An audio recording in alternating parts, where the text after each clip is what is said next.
नमस्कार दोस्तों। पिता के वीर्य और माता के गर्भ के बिना जन्मे महापुरुषों की कहानी सुनकर रूह कांप जाएगी।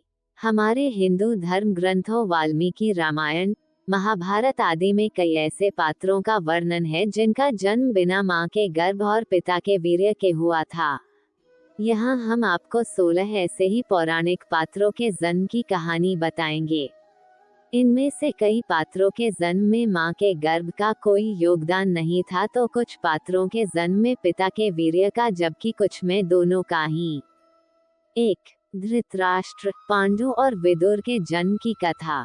हस्तिनापुर नरेश, शांतनु और रानी सत्यवती के चित्रांगद और विचित्रवीर्य नामक 2 पुत्र हुए।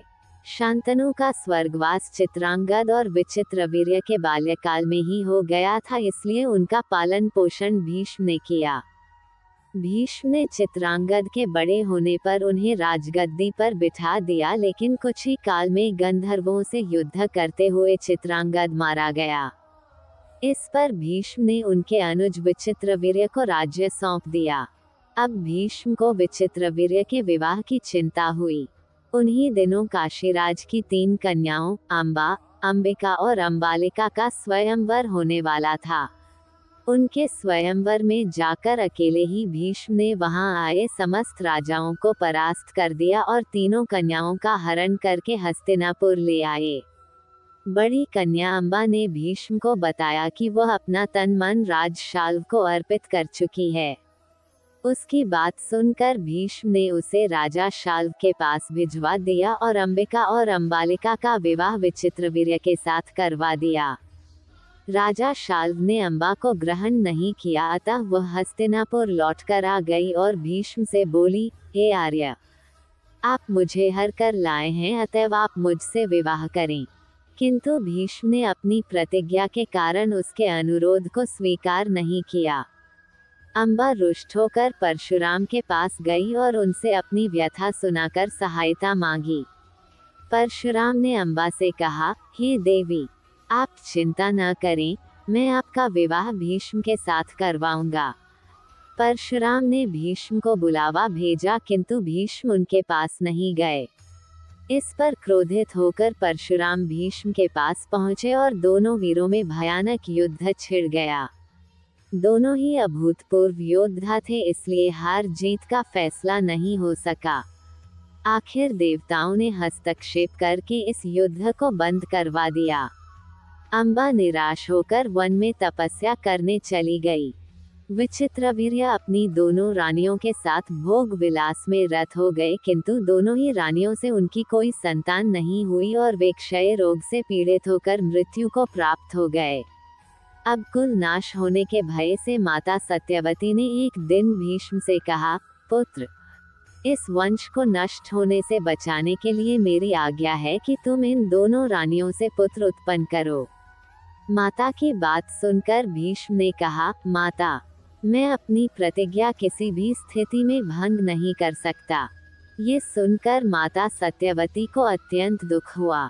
तब उन्हें अपने ज्येष्ठ पुत्र वेदव्यास का स्मरण किया। स्मरण करते ही वेदव्यास वहां उपस्थित हो गए।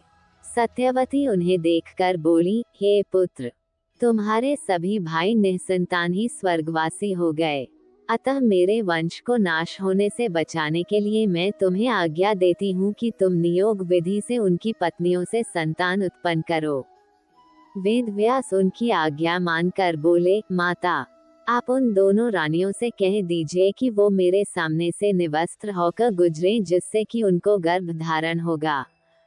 सबसे पहले बड़ी रानी अंबिका और फिर छोटी रानी अंबालिका गई, पर अंबिका ने उनके तेज से डरकर अपने नेत्र बंद कर लिए, जबकि अंबालिका वेदव्यास को देखकर भय से पीली पड़ गई। वेदव्यास लौटकर माता से बोले, माता, अंबिका का बड़ा तेजस्वी पुत्र होगा, किंतु नेत्र बंद करने के दोष के कारण वह अंधा होगा, जबकि अंबालिका के गर्भ से पांडु रोग से ग्रसित पुत्र पैदा होगा। ये जानकार इससे माता सत्यवती ने बड़ी रानी अंबिका को पुनः वेदव्यास के पास जाने का आदेश दिया। इस बार बड़ी रानी ने स्वयं न जाकर अपनी दासी को वेदव्यास के पास भेज दिया।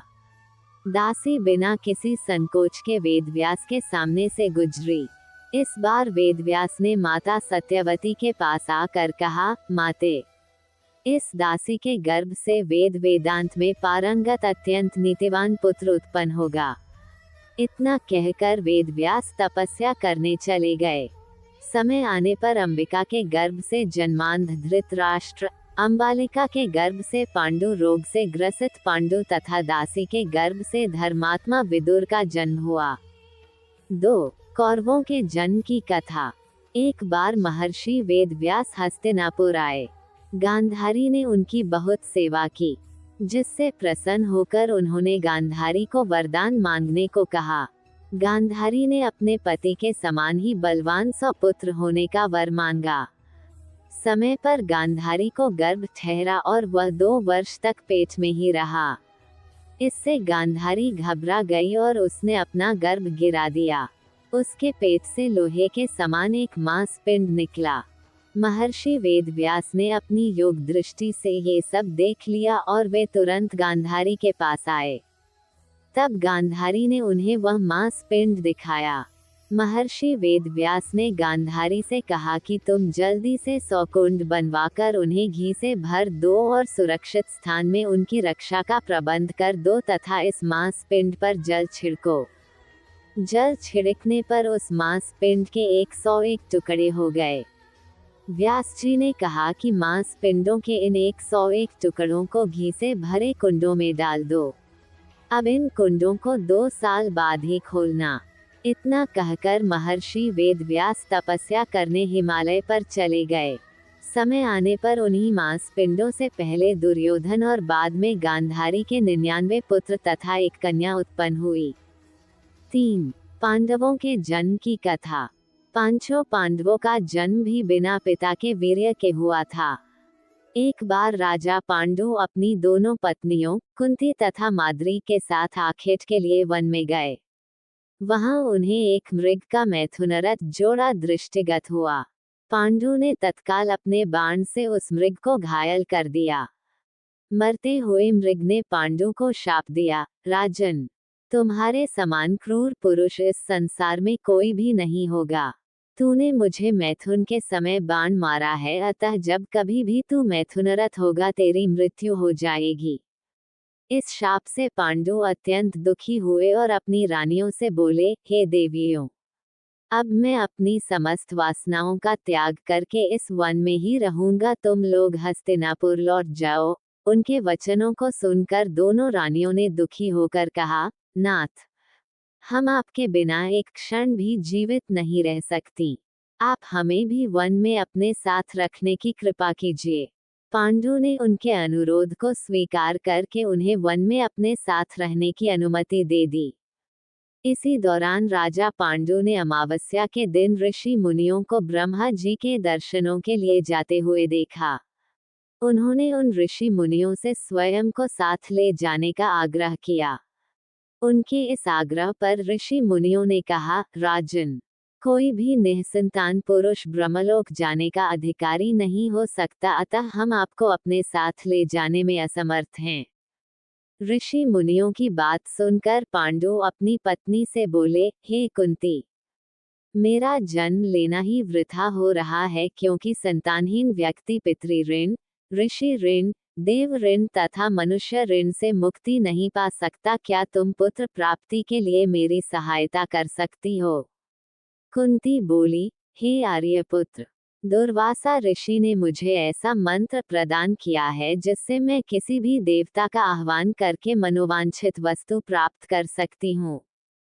आप आज्ञा करें, मैं किस देवता को बुलाऊं? इस पर पांडु ने धर्म को आमंत्रित करने का आदेश दिया।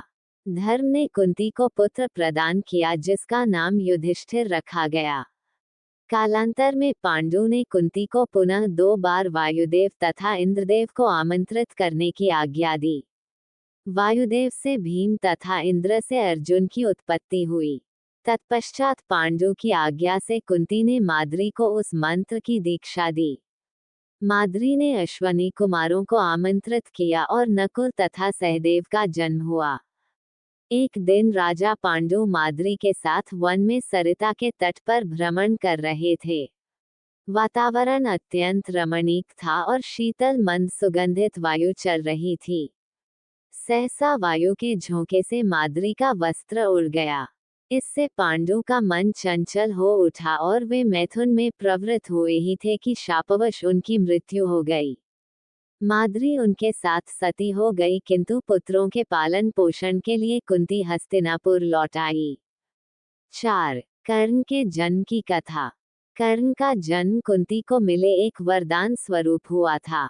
जब वह कुंवारी थी, तब एक बार दुर्वासा ऋषि उसके पिता के महल में पधारे। तब कुंती ने पूरे 1 वर्ष तक ऋषि की बहुत अच्छे से सेवा की। कुंती के सेवा भाव से प्रसन्न होकर उन्होंने अपनी दिव्य दृष्टि से ये देख लिया कि पांडु से उसे संतान नहीं हो सकती और उसे ये वरदान दिया कि वह किसी भी देवता का स्मरण करके उनसे संतान उत्पन्न कर सकती है। एक दिन उत्सुकतावश कुंवारेपन में ही कुंती ने सूर्य देव का ध्यान किया। इससे सूर्य देव प्रकट हुए और उसे एक पुत्र दिया जो तेज में सूर्य के ही समान था, और वह कवच और कुंडल लेकर उत्पन्न हुआ था जो जन्म से ही उसके शरीर से चिपके हुए थे।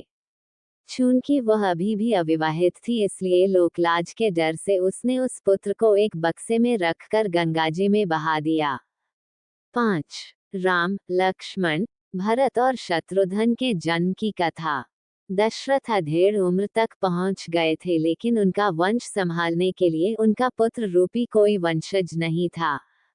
उन्होंने पुत्र कामना के लिए अश्वमेध यज्ञ तथा पुत्र कामेष्टि यज्ञ कराने का विचार किया। उनके एक मंत्री सुमंत्र ने उन्हें सलाह दी कि वह ये यज्ञ अपने दामाद ऋषि श्रृंग या साधारण की बोलचाल में श्रृंगी ऋषि से करवाएं। दशरथ के कुल गुरु ब्रह्मर्षि वशिष्ठ थे। वह उनके धर्म गुरु भी थे तथा धार्मिक मंत्री भी। उनके सारे धार्मिक अनुष्ठानों की अध्यक्षता करने का अधिकार केवल धर्म गुरु को ही था। अतः वशिष्ठ की आज्ञा लेकर दशरथ ने श्रृंगी ऋषि को यज्ञ की अध्यक्षता करने के लिए आमंत्रित किया। श्रृंगी ऋषि ने दोनों यज्ञ भली भांति पूर्ण करवाए तथा पुत्र कामेष्टि यज्ञ के दौरान यज्ञ वेदी से एक अलौकिक यज्ञ पुरुष या प्रजापत्य पुरुष उत्पन्न हुआ तथा दशरथ को स्वर्ण पात्र में नैवेद्य का प्रसाद प्रदान करके ये कहा कि अपनी पत्नियों को ये प्रसाद खिलाकर वह पुत्र प्राप्ति कर सकते हैं। दशरथ इस बात से अति प्रसन्न हुए और उन्होंने अपनी पट्टरानी कौशल्या को उस प्रसाद का आधा भाग खिला दिया। बचे हुए भाग का आधा भाग 1/4 दशरथ ने अपनी दूसरी रानी सुमित्रा को दिया। उसके बचे हुए भाग का आधा हिस्सा 1/8 उन्होंने कैकेयी को दिया। कुछ सोचकर उन्होंने बचा हुआ 8वां भाग भी सुमित्रा को दे दिया। सुमित्रा ने पहला भाग भी यह जानकर नहीं खाया था कि जब तक राजा दशरथ कैकेयी को उसका हिस्सा नहीं दे देते तब तक वह अपना हिस्सा नहीं खाएगी। अब कैकेयी ने अपना हिस्सा पहले खा लिया और तत्पश्चात सुमित्रा ने अपना हिस्सा खाया। इसी कारण राम कौशल्या से, भरत कैकेयी से तथा लक्ष्मण व शत्रुघ्न सुमित्रा से का जन्म हुआ। 6. पवन पुत्र हनुमान के जन्म की कथा। पुराणों की कथानुसार हनुमान की माता अंजना संतान सुख से वंचित थी। कई जतन करने के बाद भी उन्हें निराशा ही हाथ लगी। इस दुख से पीड़ित अंजना मतंग ऋषि के पास गईं। तब मंतग ऋषि ने उनसे कहा, पप्पा सरोवर के पूर्व में एक नरसिम्हा आश्रम है, उसकी दक्षिण दिशा में नारायण पर्वत पर स्वामी तीर्थ है, वहां जाकर उसमें स्नान करके 12 वर्ष तक तप एवं उपवास करना पड़ेगा, तब जाकर तुम्हें पुत्र सुख की प्राप्ति होगी। अंजना ने मतंग ऋषि एवं अपने पति केसरी से आज्ञा लेकर तप किया था। 12 वर्ष तक केवल वायु का ही भक्षण किया। तब वायु देवता ने अंजना की तपस्या से खुश होकर उसे वरदान दिया, जिसके परिणाम स्वरूप चैत्र शुक्ल की पूर्णिमा को अंजना को पुत्र की प्राप्ति हुई। वायु के द्वारा उत्पन्न इस पुत्र को ऋषियों ने वायु पुत्र नाम दिया। 7. हनुमान पुत्र मकरध्वज के जन्म की कथा। हनुमान वैसे तो ब्रह्मचारी थे, फिर भी वो एक पुत्र के पिता बने थे। हालांकि यह पुत्र वीर्य की जगह पसीने की बूंद से हुआ था। कथा कुछ इस प्रकार है। जब हनुमान जी सीता की खोज में लंका पहुंचे और मेघनाद द्वारा पकड़े जाने पर उन्हें रावण के दरबार में प्रस्तुत किया गया, तब रावण ने उनकी पूंछ में आग लगवा दी थी और हनुमान ने जलती हुई पूंछ से लंका जला दी। जलती हुई पूंछ की वजह से हनुमान जी को तीव्र वेदना हो रही थी, जिसे शांत करने के लिए वे समुद्र के जल से अपनी पूंछ की अग्नि को शांत करने पहुंचे। उस समय उनके पसीने की एक बूंद पानी में टपकी, जिसे एक मछली ने पी लिया था।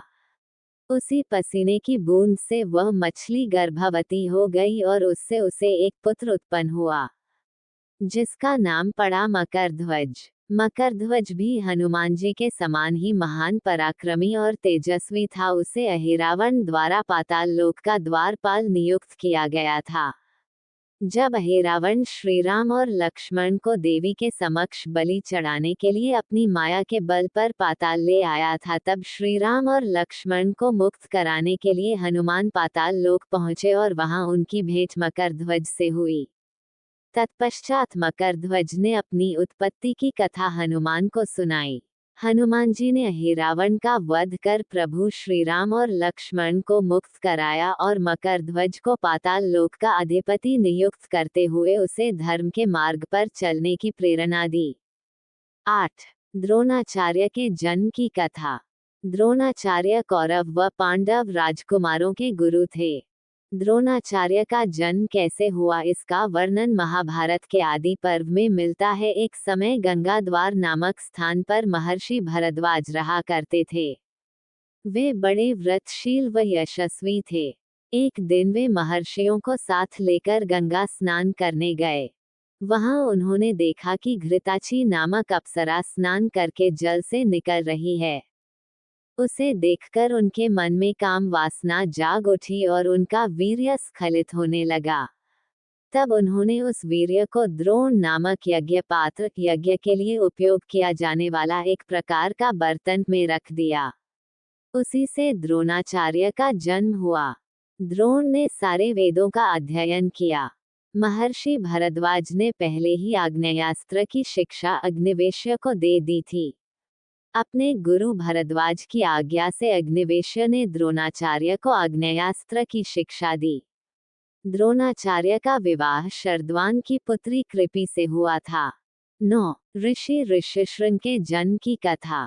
ऋषि ऋष्यशृंग महात्मा काश्यप विभांडक के पुत्र थे। महात्मा काश्यप बहुत ही प्रतापी ऋषि थे। उनका वीर्य अमोघ था और तपस्या के कारण अंतःकरण शुद्ध हो गया था। एक बार वे सरोवर में पर स्नान करने गए। वहां उर्वशी अप्सरा को देखकर जल में ही उनका वीर्य स्खलित हो गया। उस वीर्य को जल के साथ एक हिरणी ने पी लिया, जिससे उसे गर्भ रह गया।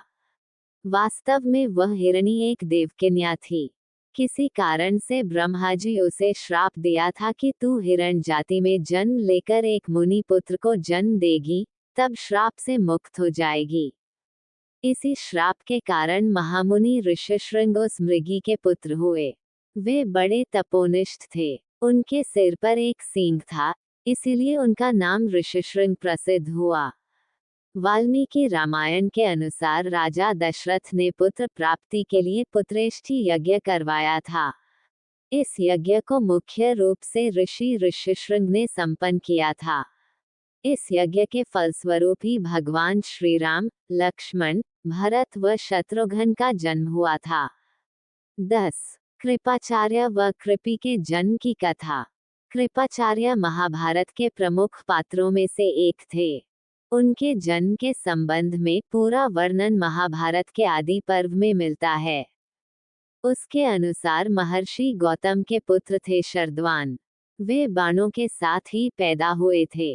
उनका मन धनुर्वेद में जितना लगता था, उतना पढ़ाई में नहीं लगता था।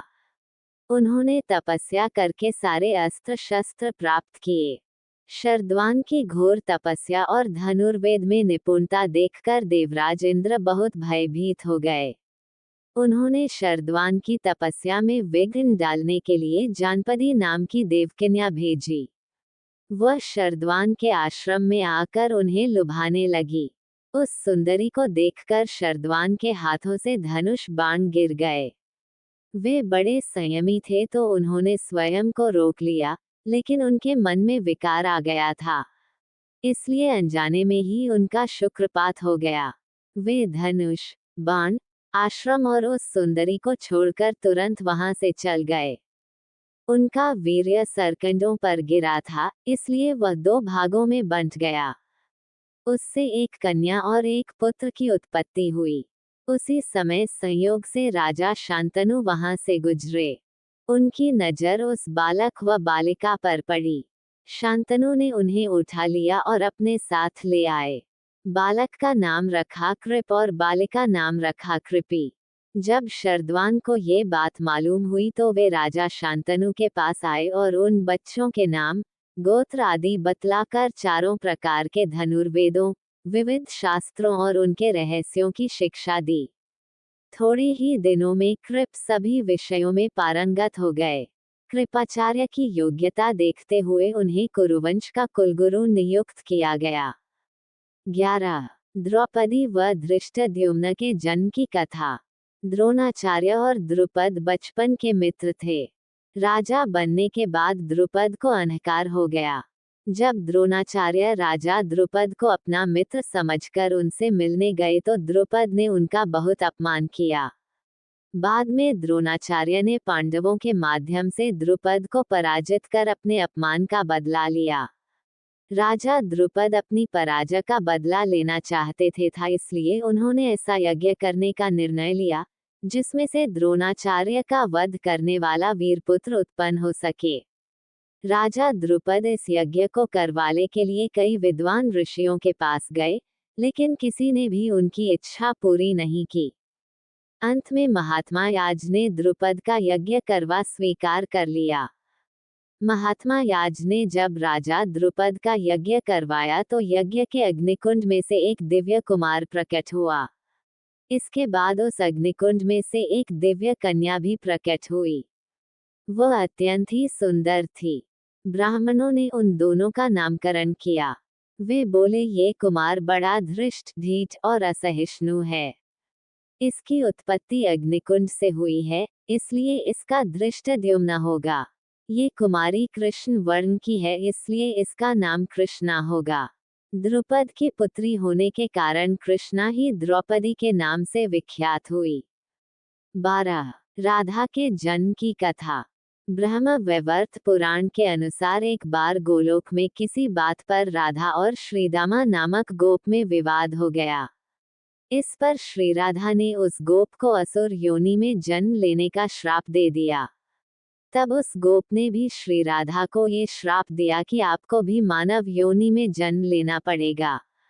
वहां गोकुल में श्रीहरि के ही अंश महायोगी रायण नामक एक वैश्य होंगे। आपका छाया रूप उनके साथ रहेगा। भूतल पर लोग आपको रायण की पत्नी ही समझेंगे। श्रीहरि के साथ कुछ समय आपका विछोह रहेगा। ब्रह्म वैवर्त पुराण के अनुसार जब भगवान श्री कृष्ण के अवतार का समय आया तो उन्होंने राधा से कहा कि तुम शीघ्र ही वृषभानु के घर जन्म लो। श्री कृष्ण के कहने पर ही राधा व्रज में वृषभानु वैश्य की कन्या हुई।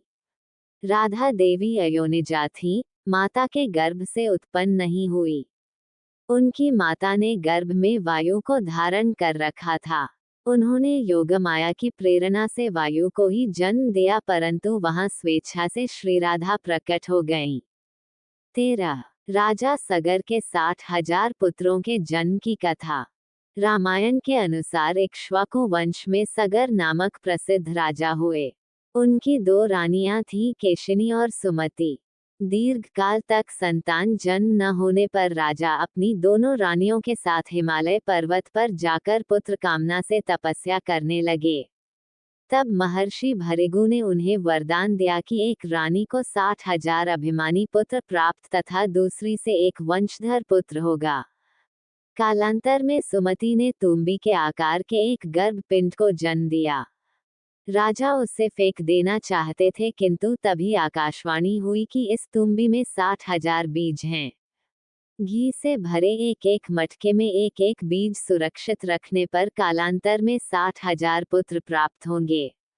इसे महादेव का विधान मानकर सगर ने उन्हें वैसे ही सुरक्षित रखा। समय आने पर उन मटकों से 60,000 पुत्र उत्पन्न हुए। जब राजा सगर ने अश्वमेध यज्ञ किया तो उन्होंने अपने 60,000 पुत्रों को उस घोड़े की सुरक्षा में नियुक्त किया। देवराज इंद्र ने उस घोड़े को छलपूर्वक चुराकर कपिल मुनि के आश्रम में बांध दिया। राजा सगर के 60,000 पुत्र उस घोड़े को ढूंढते ढूंढते जब कपिल मुनि के आश्रम पहुंचे तो उन्हें लगा कि मुनि ने ही यज्ञ का घोड़ा चुराया है। ये सोचकर उन्होंने कपिल मुनि का अपमान कर दिया। ध्यानमग्न कपिल मुनि ने जैसे ही अपनी आंखें खोली राजा सगर के 60,000 पुत्र वहीं भस्म हो गए। 14. जनक नंदिनी सीता के जन्म की कहानी।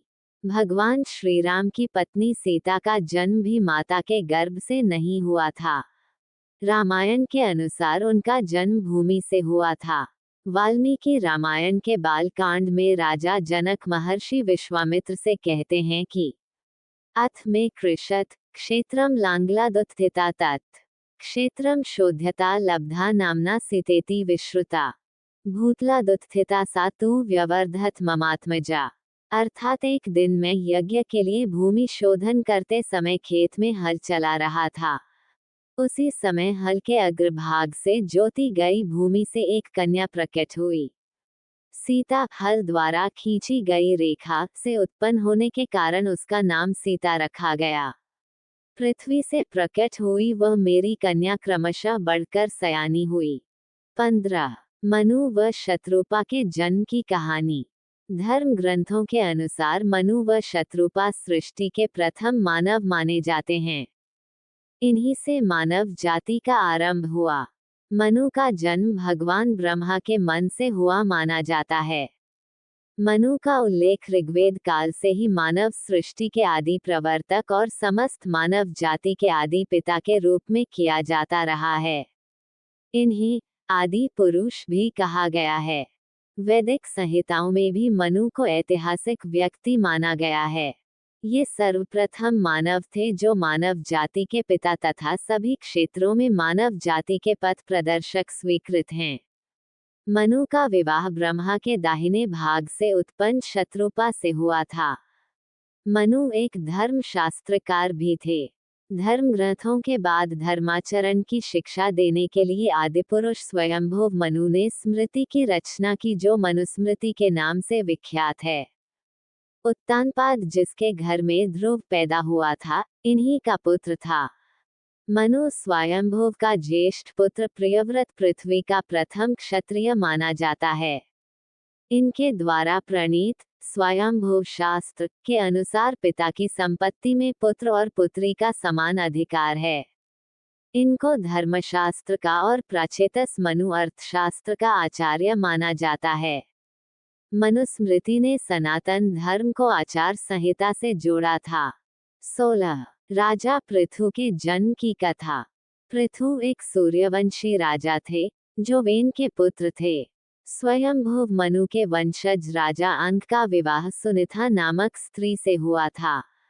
वेन उनका पुत्र हुआ। वह पूरी धरती का एकमात्र। धन्यवाद।